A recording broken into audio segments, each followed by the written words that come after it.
नमस्कार बालमित्रांनो, शुभ संध्याकाळ। शनिवार दिनांक 26 जून 2021। आज आपला खेळू करू शिकू या विषयाअंतर्गत कार्यानुभव या विषयाचा तास आहे। मुलांनो, आज आपण गरजाधिष्ठित उपक्रम या घटकातील दिनविशेष या उपघटकाविषयी माहिती मिळवणार आहोत। तर मुलांनो, दिन म्हणजे दिवस आणि विशेष म्हणजे त्या दिवसाचं महत्त्व। म्हणजे दिनविशेष म्हणजे काय? त्या दिवशी घडलेली वेगळी अशी घटना, म्हणजे त्या दिवशी घडलेला वेगळा किंवा विशेष असा प्रसंग, त्यालाच काय म्हणतात? दिनविशेष। आता हे जे दिनविशेष आहेत, हे दिनविशेष आपल्याला कोठून कळतात? तर ते आपल्या घरात जे कॅलेंडर असतं की नाही, त्या कॅलेंडरमध्ये कोणत्या महिन्यात, कोणत्या दिवशी, कोणत्या तारखेला आहे हे त्या कॅलेंडरमधून आपल्याला कळत असतं। तसेच काही आपले राष्ट्रीय सण आहेत, जागतिक दिवस आहेत, थोर लोकांच्या जयंती, पुण्यतिथी, ह्या सगळ्या तारखा त्या कॅलेंडरमधून आपल्याला समजतात। काही या तारखा सगळ्या ठरलेल्या असतात। बघा, आता आपल्या पुस्तकामध्ये इथे सगळ्यांना चित्र दिसतंय बघा। ह्या चित्राचं तुम्ही नीट निरीक्षण करायचं आहे। निरीक्षण केल्यानंतर तुम्हाला कळेल की ह्या चित्रामध्ये काय काय दिसतं आहे, काय आहे ही मुलं कशासाठी उभी आहेत, कुठे चालली आहेत, हे सगळं तुमच्या लक्षात येणार आहे। आता बघा, आपण खाली ज्या ओळी लिहिल्या आहेत त्याचं वाचूया। 1 2 3 4 झाडे लावा फार फार। 1 2 3 4 झाडे लावा फार फार। 5 6 7 8 करू भूमीची हिरवी पाट। 5 6 7 8 करू भूमीची हिरवी पाट। तर ह्या ज्या ओळी लिहिलेल्या आहेत ह्या याच्याशी संबंधित आहेत। बघा, ही जी मुलं आहेत, ह्या मुलांच्या हातामध्ये बघा, काही मुलांच्या हातामध्ये कुंड्या दिसत आहेत, त्या कुंड्यांमध्ये रोपं आहेत। आणि हा जो मुलगा आहे त्याच्या हातामध्ये त्याने बॅनर हा घेतलेला आहे, झाडे लावा झाडे जगवा असं त्यावर लिहिलेलं आहे। म्हणजे ही थोडक्यात ही काय आहे? वृक्षदिंडी आहे। आता ही वृक्षदिंडी का काढली असणार आहे? बघा, ह्या शाळेमधून ही वृक्षदिंडी निघालेली आहे। मी ही का काढलेली आहे? कारण लोकांना माहीत व्हावं की झाडं लावण्याचे काय काय फायदे आहेत हे लोकांच्या लक्षात यावे, मुलांना कळावेत, म्हणून ही वृक्षदिंडी ही काढलेली आहे। आता ही वृक्षदिंडी का काढायची? कारण बघा, झाडे लावणं अत्यंत महत्त्वाचं आहे। आता सध्या कोरोना आहे, तर तुम्ही टी व्हीवरती बातम्या वाचल्या असणार किंवा तुमच्या घरामध्ये कोणाच्या घरामध्ये सुद्धा असं झालेलं असेल की ऑक्सिजन नाही म्हणून हॉस्पिटलमध्ये ॲडमिट करून घेत नव्हते। आता हा जो ऑक्सिजन आहे, हा ऑक्सिजन आपल्याला कुठून मिळतो? तर ह्या झाडापासून हा ऑक्सिजन मिळतो। म्हणून आपण काय करायला पाहिजे? जास्तीत जास्त झाडे लावायला पाहिजेत। जेवढी आपण जास्त झाडे लावू तेवढा जास्त पाऊस पडणार आहे, आपल्याला ऑक्सिजन मिळणार आहे, हे आपलं जे प्रदूषण असतं ते प्रदूषणसुद्धा कमी होणार आहे। परंतु सध्या सगळीकडे सगळे बिल्डिंग असतात, त्यामुळे झाडांचं प्रमाण, जंगलांचं प्रमाण हे खूप कमी झालेलं आहे। शहरामध्ये तर झाडे पाहायलासुद्धा मिळत नाही। परंतु ही झाडे आपण लावली पाहिजे। ही झाडे कुठे लावायची? डोंगरावर, मैदानाच्या साईडने ही झाडे लावायची आहे। आपल्या शाळेचं जे मैदान आहे, शाळेच्या मैदानातसुद्धा बघा, साईडने तुम्ही मैदानात विविध कार्यक्रमासाठी जाता, खेळण्यासाठी जाता, तिथे साईडने जर पाहिलं तर तुम्हाला भरपूर झाडे ही लावलेली दिसतील। त्यानंतर बघा, आता माझी कृती पाहिजे, इथे काही दिनविशेष हे दिलेले आहेत। याच्यातील हे दिनविशेष का साजरे करतो आपण? तुम्हाला त्या दिवसांचं महत्त्व कळावं म्हणून हे दिनविशेष साजरे करतो। याच्यातील काही दिनविशेष आपण शाळेत साजरे करतो, परंतु सध्या आता कोरोनामुळे शाळा बंद आहेत मागच्या वर्षापासून, म्हणून आपण बरेचसे तुम्ही पहिलीपासून शाळेत आलेलाच नाही आहात, आपण ऑनलाईनच शिक्षण घेत आहोत। परंतु जेव्हा तुम्ही आपली शाळा चालू होईल, शाळेत याल, तेव्हा हे सगळे दिनविशेष आपण आपल्या शाळेत कसे साजरे करतो हे तुम्हाला पाहायला मिळतील। काही विशेषांची आपण आता माहिती करून घेऊया। मुलांनो, ह्या आठवड्यामध्ये आपण एक दिन साजरा केला 21 जूनला। कोणता होता बरं तो? जागतिक योग दिन होता। तुम्ही टी व्हीवरती, पेपरमध्ये योग दिनाविषयी माहिती वाचली असणार, तुम्ही बातम्यांमध्ये पाहिलं पण असणार आहे की योगाबद्दल बरीच माहिती सांगितली जात होती। तर योग का करायचा? तर आपलं शरीर आणि मन सुदृढ राहण्यासाठी, आपलं आरोग्य चांगलं राहण्यासाठी। या कोरोनाचा जो आता काळ आहे, या कोरोनाच्या काळामध्ये सुद्धा या योगाला फार महत्त्व आहे आणि योगाचं महत्त्व आपल्या सगळ्यांना कळावं, त्याचे फायदे लक्षात यावे, म्हणून हा जागतिक योग दिन साजरा केला जातो। त्यानंतर पुढचा दिनविशेष आहे 11 एप्रिल, महात्मा फुले जयंती। मुलांनो, तर जयंती म्हणजे काय? तर जयंती म्हणजे जी व्यक्ती मरण पावलेली आहे त्या व्यक्तीचा जन्मदिवस, त्यास जयंती असं म्हणतात। आणि पुण्यतिथी म्हणजे काय? तर जी व्यक्ती मरण पावलेली आहे त्या व्यक्तीचा मृत्यू दिवस, म्हणजे ज्या दिवशी मरण पावली त्या दिवशी किंवा त्या दिवशीची जी तारीख आहे ती दुःख व्यक्त करण्यासाठी केली जाते, त्यास पुण्यतिथी असे म्हणतात. हा फरक तुम्ही लक्षात ठेवायचा आहे जयंती आणि पुण्यतिथीमधला. आता 11 एप्रिलला महात्मा फुले जयंती असते, म्हणजे त्यांचा जन्मदिवस. आता महात्मा ही लोकांनी महात्मा ज्योतिबा फुले यांना दिलेली पदवी आहे. महात्मा ज्योतिबा फुले यांनी स्त्रियांनी शिकावे म्हणून पुण्यामध्ये भिडेवाड्यामध्ये पहिली मुलींची शाळा काढलेली आहे. ज्यावेळेस मुलींना शाळेत पाठवलं जात नसायचं, त्यांना घरी ठेवलं जात असायचं आहे, मग ह्या मुली जेव्हा महात्मा फुले यांच्या लक्षात आलं की मुली ह्या शिकल्या पाहिजे, मुली शिकतील तर आपल्या पूर्ण कुटुंबाची देशाचीही प्रगती होणार आहे, म्हणून त्यांनी काय केलेलं आहे, स्वतः पहिलं आपल्या पत्नीला शिकवलं, त्यांनी सुशिक्षित केलेलं आहे आणि नंतर मग त्यांनी काय केलेलं आहे, मुलींसाठी शाळा काढली आणि त्या शाळेमध्ये त्यांची पत्नी सावित्रीबाई फुले ह्या शिकवायला त्यांनी सुरुवात केलेली आहे. तसेच ह्या ज्योतिबा फुले यांनी समाजास उपयोगी पडणारी अनेक कामे त्यांनी त्यांच्या काळामध्ये केली आहे आणि त्यांची आठवण, त्यांनी जे केलेलं कार्य आहे हे कार्य आपल्याला माहिती व्हावं म्हणून ही 11 एप्रिल रोजी महात्मा फुले जयंती साजरी केली जाते. त्यानंतर पुढचा दिनविशेष आहे 2 ऑक्टोबर महात्मा गांधी जयंती. आता महात्मा गांधी म्हणजे अशी व्यक्ती की ज्यांनी आपले जे जीवन आहे ते पूर्ण देशसेवेसाठी वाहिलेलं आहे. त्यांची राहणी अत्यंत साधी होती. ते अंगावरती जेव्हा त्यांनी पाहिलं की आपल्या देशामध्ये लोकांना घालायला कपडे मिळत नाही आहेत, म्हणून त्यांनी काय केलं, आपले ते जे शर्ट पॅन्ट सूट कोट घालायचे ते सगळं त्यांनी बंद केलं आणि त्यांनी फक्त कमरेभोवती धोतर आणि अंगावरती पंचा एवढंच ते ड्रेस त्यानंतर ते घालू लागलेले आहेत. आता असे हे जे महात्मा गांधी आहेत त्यांना राष्ट्रपिता किंवा बापू या नावाने सुद्धा ओळखलं जातं. तर बापूंनी आपलं जे पूर्ण आयुष्य आहे ते देशाची सेवा करण्यासाठी घालवलं. इंग्रजांना धडा शिकवण्यासाठी त्यांनी अनेक आंदोलनं केलेली आहेत आणि 2 ऑक्टोबर 2014 पासून आता महात्मा गांधी जयंतीनिमित्त 2 ऑक्टोबरला आपल्या पूर्ण भारत देशामध्ये त्यांचा हा जन्मदिवस स्वच्छता दिन म्हणून साजरा केला जातो. या दिवशी आपल्या शाळेची पण पूर्ण स्वच्छता केली जाते. तसेच शाळेमध्ये स्वच्छतेविषयी विविध स्पर्धा घेतल्या जातात, चित्रकला स्पर्धा घेतली जाते. अशा प्रकारे ही 2 ऑक्टोबर महात्मा गांधी यांची जयंती साजरी केली जाते. त्यानंतर पुढचा दिनविशेष आहे 5 सप्टेंबर. तर या दिवशी शिक्षक दिन असतो. डॉक्टर सर्वपल्ली राधाकृष्णन यांचा हा जन्मदिवस. कोण होते सर्वपल्ली राधाकृष्णन? तर ते एक ज्येष्ठ श्रेष्ठ असे शिक्षक होते. त्यांचं ते नेहमी असे म्हणायचे, मुलं ही देशाचा मुख्य घटक आहेत आणि त्यांना घडवण्याचं काम हे शिक्षकांना करावं लागतं. म्हणजे तुम्हाला ज्या काही गोष्टी तुमच्या आईबाबांनंतर तुम्हाला शिक्षक हे शिकवत असतात. मग खूप मोठं काम हे शिक्षकांवर आहे, म्हणून त्यांनी मुलांच्या शिक्षणासाठी खूप प्रयत्न केले, त्याच्यावर त्यांनी खूप काम केलेलं आहे आणि त्यांचं हे सगळं काम लक्षात घेऊन त्यांचा जन्मदिवस म्हणजेच 5 सप्टेंबर हा आपण शिक्षक दिन म्हणून आपल्या पूर्ण भारत देशामध्ये साजरा केला जातो. आपल्या शाळेतसुद्धा शिक्षक दिन हा साजरा केला जातो बरं का मुलांनो. आपल्या शाळेतील 4थीची जी मुलं आहेत ही 4थीची मुलं 1ली ते 4थीची मुलं शिक्षक होतात आणि आपल्या शाळेतील 1ली ते 4थीच्या मुलांना ते त्या दिवशी एक दिवस ते शिकवत असतात. परंतु सध्या मागच्या वर्षापासून तुम्हाला माहितीच आहे आपली शाळा बंद आहे, परंतु जेव्हा आपली शाळा चालू होईल त्यानंतर तुम्हीसुद्धा या शिक्षक दिनात सहभागी होऊ शकता बरं का. आणि असे डॉक्टर सर्वपल्ली राधाकृष्णन आहेत ते भारताचे 2रे राष्ट्रपतीसुद्धा होते बरं का मुलांनो. त्यानंतर पुढचा दिनविशेष आहे 14 नोव्हेंबर बालदिन. बालदिन म्हणजे काय? बालदिन म्हणजे तुमचा मुलांचा दिवस. आठवते का तुम्ही छोट्या शिशूला मोठ्या शिशूला साजरा केलेला आहे तो. तर बालदिन हा साजरा का करतात ते आता आपण माहिती करून घेऊया. बघा, आपल्या देशाचे जे पहिले पंतप्रधान होते पंडित जवाहरलाल नेहरू यांना मुले फार आवडायची. त्यांचं मुलांवर फार प्रेम होतं. मूल आणि गुलाबाचं फूल हा त्यांचा अत्यंत जिव्हाळ्याचा विषय होता. मुलं आहेत हे मुलं त्यांना चाचा नेहरूसुद्धा असं म्हणत.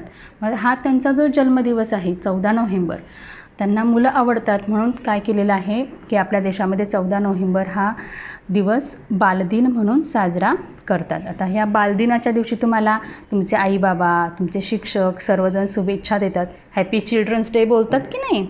मग तो हा बालदिन. मग या दिवशी तुम्हाला भरपूर खाऊ मिळतो, भेटवस्तू मिळतात, सगळीकडे मज्जाच मज्जा असते. आपल्या शाळेतसुद्धा हा बालदिन मोठ्या उत्साहात साजरा केला जातो. वेगवेगळ्या स्पर्धा घेतल्या जातात, तुम्हाला खाऊ वाटप हे केलं जातं. असा हा बालदिन तुम्हा सगळ्यांचा आवडता कोणत्या दिवशी साजरा केला जातो? 14 नोव्हेंबर या दिवशी साजरा केला जातो. पुढचा दिनविशेष आहे 15 ऑगस्ट, म्हणजेच आपल्या भारताचा स्वातंत्र्य दिन. बघा, आपला जो भारत देश आहे, आपल्या भारत देशावर इंग्रजांचे राज्य होते. म्हणजेच इंग्रज लोक जसं सांगतील तसं सगळं आपल्याला ऐकावं लागायचं, तसं आपल्याला वागावं लागायचं. तर आता हे जे इंग्रज आहे ते परकीय होते. ह्या इंग्रजांना आपल्या देशातून घालवण्यासाठी, त्यांना हकलवून लावण्यासाठी आपल्याला खूप वर्ष अहिंसात्मक मार्गाने त्यांच्याशी लढावं लागलेलं आहे. आणि ह्या लढ्यानंतर खूप वर्षानंतर आपल्याला हे यश मिळालेलं आहे.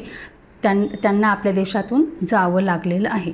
आणि आपला हा जो स्वातंत्र्य लढा आहे, या स्वातंत्र्य लढ्यात अनेक जणांनी बलिदान केलेलं आहे. अनेक क्रांतिकारकांचा पण हातभार आपल्या ह्या स्वातंत्र्य लढ्यासाठी लागलेला आहे. असं करत आपला देश 15 ऑगस्ट 1947 साली स्वतंत्र झालेला आहे. म्हणून दरवर्षी 15 ऑगस्ट या दिवशी आपल्या भारत देशात स्वातंत्र्य दिन हा मोठ्या उत्साहाने साजरा केला जातो. पंतप्रधानांच्या हस्ते लाल किल्ल्यावर ध्वजारोहण केलं जातं, ध्वज फडकवला जातो. आपल्या शाळेतसुद्धा ध्वजारोहण होतं. देशभक्तीपर गीत गायन, भाषण असे विविध कार्यक्रम आपल्या शाळेतसुद्धा साजरे केले जातात. त्यापुढचा दिनविशेष आहे 26 जानेवारी, प्रजासत्ताक दिन. बघा, 15 ऑगस्ट 1947 साली आपल्या देशाला स्वातंत्र्य मिळालं. पण आपल्या देशाची जी राज्यव्यवस्था आहे ती कशी ठेवायची, कोणते नियम असायला पाहिजे, कशा पद्धतीने ते नियम वापरले गेले पाहिजे, सगळ्यांना सारखे नियम हवे, हे सगळे नियम जे आहेत हे सगळं त्याचं एक घटना बनवली गेलेली आहे. आणि हे सगळे नियम हे ज्या घटनेमध्ये टाकले गेले ते सगळी घटना ही 26 जानेवारी 1950 सालापासून अंमलात आणली गेली. म्हणजे त्या घटनेत सांगितले आहे त्याप्रमाणे आपण करायचं आहे. म्हणून या दिवसाला सगळ्यात जास्त महत्त्व आहे. बघा, या दिवशी शाळेत, सरकारी ऑफिसेसमध्ये झेंडावंदनाचा कार्यक्रम होतो. आणि आपला देश स्वतंत्र व्हावा म्हणून जे अनेकांनी बलिदान केलेलं आहे, तुरुंगवास भोगलेला आहे, याचं स्मरण आपल्या सगळ्यांना व्हावं आणि याची आठवण म्हणून या दिवशी हे झेंडावंदनाचा कार्यक्रम केला जातो. सगळ्यात महत्त्वाचं प्रजासत्ताक दिनी लक्षात ठेवायचं, हा का साजरा केला जातो, तर आपल्या घटनेची सुरुवात त्या दिवसापासून झालेली आहे, म्हणून प्रजासत्ताक दिन हा साजरा केला जातो. बघा, आपले जे शाळेचं मैदान आहे, शाळेच्या मैदानामध्ये झेंडावंदन, कवायत, लेझी, मनोरे यासारखे विविध कार्यक्रम साजरे केले जातात. पुढचा दिनविशेष आहे 19 फेब्रुवारी, छत्रपती शिवाजी महाराज यांची जयंती. आपल्या सर्वांचे आराध्य दैवत छत्रपती शिवाजी महाराज यांचा जन्म 19 फेब्रुवारी 1630 झाला. दरवर्षी 19 फेब्रुवारीला मोठ्या उत्साहात आपल्या महाराष्ट्रामध्ये शिवजयंती साजरी केली जाते. आता तुम्हाला मुलांनो, शिवाजी महाराज विषयी अजून अभ्यास तुम्हाला इयत्ता 4थीमध्ये करायला मिळणार आहे. परंतु सध्या आपण कोरोना आहे, कोरोनामध्ये आपण भरपूर वेळ टी व्ही पाहत असतो. आणि तुम्ही मुलं तर टी व्हीवरील छान छान कार्यक्रम तर नेहमीच पाहत असता, हो की नाही? सध्या बघा, सोनी जो टी व्ही आहे, सोनी मराठी टी व्ही, या सोनी मराठी टी व्हीवर स्वराज्य जननी जिजामाता हा कार्यक्रम लागतो. रोज रात्री 8:30 वाजता हा कार्यक्रम लागतो. तो तुम्ही पाहतच असाल. आणि जरी पाहत नसाल तरी आजपासून पाहायला सुरुवात करायची. का पाहायचा आहे तो कार्यक्रम? तर त्याच्यामध्ये छत्रपती शिवाजी महाराजांनी किती पराक्रम केला, किती लढाया केल्या, काय काय त्यांनी युक्त्या केल्यात मुघलांपासून वाचण्यासाठी, ह्या सगळ्या ज्या आहेत ह्या सगळ्या त्यांचे शौर्यगाथा आपल्याला त्या कार्यक्रमामध्ये पाहायला मिळते. म्हणून तो कार्यक्रम नक्की तुम्ही सगळ्यांनी पाहायचा आहे. तर जगामध्ये अनेक वीर योद्धे होऊन गेले, परंतु शिवाजी महाराजांसारखे नीतिमान वीरराजे हे आपल्याला क्वचितच पाहायला मिळतात. म्हणून त्यांचा जो जन्मदिवस आहे 19 फेब्रुवारी हा आपल्या छत्रपती शिवाजी महाराज जयंती म्हणून पूर्ण महाराष्ट्रामध्ये उत्साहात साजरा केला जातो. त्यानंतर पुढचा दिनविशेष आहे 1 मे महाराष्ट्र दिन. बघा, 1 मे 1960 रोजी आपल्या महाराष्ट्र राज्याची स्थापना झाली. खूप संघर्षानंतर आपल्या महाराष्ट्र राज्याचे स्थापन झालेलं आहे. आणि या निमित्ताने 1 मे हा महाराष्ट्र दिन आपल्या राज्याचा स्थापना दिन म्हणून संपूर्ण महाराष्ट्रात हा साजरा केला जातो. या दिवशी पण झेंडावंदन केलं जातं, विविध कार्यक्रम साजरे केले जातात, पोवाडे, भक्तिपदे, पोवाडे साजरे केले जातात, गाणी गायली जातात. आणि तसेच या दिवशी 1 मे या दिवशी आंतरराष्ट्रीय कामगार दिनसुद्धा असतो बरं का मुलांनो. आता मुलांनो, काही तुम्हाला जे दिन आहेत त्या दिनांविषयीची माहिती अजून जसं तुम्ही मोठे व्हाल, जसं जसं तुम्ही अभ्यास करत जा, तसतशी बरीचशी तुम्हाला माहिती होणार आहे. आतापर्यंत तुम्ही दुसरीला आहात, लहान आहेत, त्यामुळे थोडीशीच माहिती मी सांगत आहे. कारण जेव्हा तुम्ही जास्त वाचाल, बोलाल, तेव्हा ती माहिती तुम्हाला जास्त लक्षात राहणार आहे. त्यापुढचा दिन आहे, दिनविशेष आहे 27 फेब्रुवारी मराठी राजभाषा दिन. आता ही मराठी राजभाषा दिन हा आपल्या मराठी भाषा राजभाषा दिन का साजरा करतात, तर आपली भाषा समृद्ध व्हावी, मराठी भाषा सगळ्यांना माहीत व्हावी.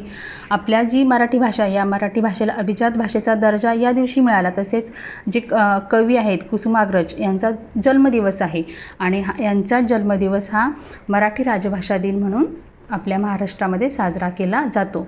या दिवशी संपूर्ण महाराष्ट्रात आणि मुलांना आपल्या शाळेत पण बरं का भरपूर कार्यक्रम हे साजरे केले जातात. कविता गायन, लेखन, भाषण यासारखे कार्यक्रम आपण साजरे करत असतो. त्यानंतर पुढचा दिनविशेष आहे 3 जानेवारी सावित्रीबाई फुले जयंती. तर सावित्रीबाई फुले या ज्योतिबा फुले यांच्या पत्नी होत. सावित्रीबाई फुले या पहिल्या भारताच्या महिला शिक्षिका होत्या बरं का. तसेच त्या फक्त शिक्षिका नाही, तर त्या कवयित्री होत्या, समाजसेविका होत्या. तर ज्योतिबा फुले यांनी पुण्याला पहिली मुलींची शाळा काढली होती, पण मुलींना शिकवायला कोणच येत नव्हतं. मग तेव्हा त्यांनी स्वतः आपल्या पत्नीला शिकवलं आणि त्यानंतर सावित्रीबाई शाळेत जाऊन मुलींना त्यांनी शिकवायला सुरुवात केलेली आहे. म्हणजे बरं का मुलींनो, आता आपण जे शिक्षण घेत आहोत ना, किंवा आपल्या आईने, आजीने त्यांना जी शाळा पाहायला मिळाली आहे ती या सावित्रीबाईंमुळेच पाहायला मिळालेली आहे. जर सावित्रीबाई नसत्या तर आपल्याला सावित्रीबाई फुले, महात्मा ज्योतिबा फुले नसते, तर अजूनही आपण घरामध्येच अडकलेलो असतो. तर यांचा जो जन्म आहे, यांचा जन्म 3 जानेवारी या दिवशी झालेला आहे, म्हणून त्यांची 3 जानेवारी या दिवशी सावित्रीबाई फुले जयंती साजरी केली जातात. आणि या दिवशी आपल्या राज्यामध्ये हा सावित्रीबाई फुले जयंती दिवस हा बालिका दिन म्हणून सुद्धा साजरा केला जातो बरं का. या पुढचा दिनविशेष आहे 1 ऑगस्ट लोकमान्य टिळक पुण्यतिथी.